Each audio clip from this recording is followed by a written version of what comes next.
So you've been thinking about getting into buy-to-let. Maybe you've been looking around at some properties and you're struggling a bit, not deciding to decide which one to buy.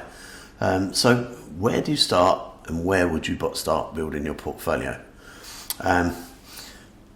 Obviously there's the big equation between do we buy for yield or capital appreciation, because where there's a lot of capital appreciation you're going to get very low yields, and vice versa.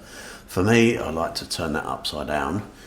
Most people, traditional investing, swapping cash for cash flow, buy a house for 100 grand, put in 25 grand deposit, make £200 or £300 a month. Okay, wonderful. It's far better than leaving the money in the bank. However, most people want to replace their day job income with a property income, i.e. become financially free.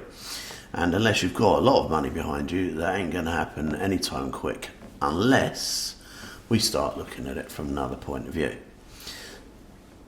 Here we go. If you can buy properties in the low price towns, there's not going to be capital appreciation, but we can buy properties for 40, 50, 60 grand, refurbish them, potentially rent them out as HMOs, and then refinance, giving you all your money back out. It means you never run out of money.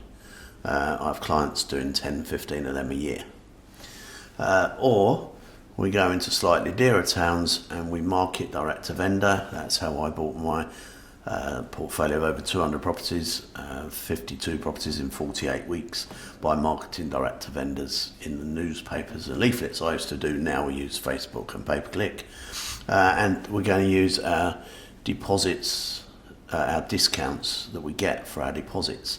That way, if we structure it right, in the right financially engineered way of structuring it, we will never run out of money, because we're going to get all our money back out.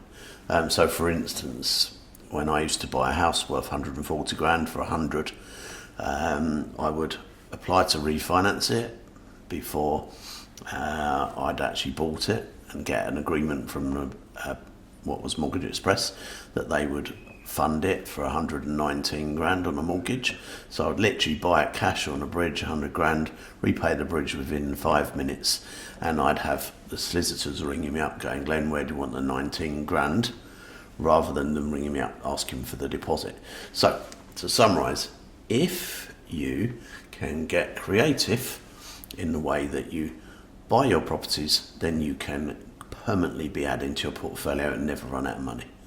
So where you do that, how you do that, if you want to find out more, drop an email to info@glenarmstrong.com, or have a look at the links below where you can have a look into more detail of how these work.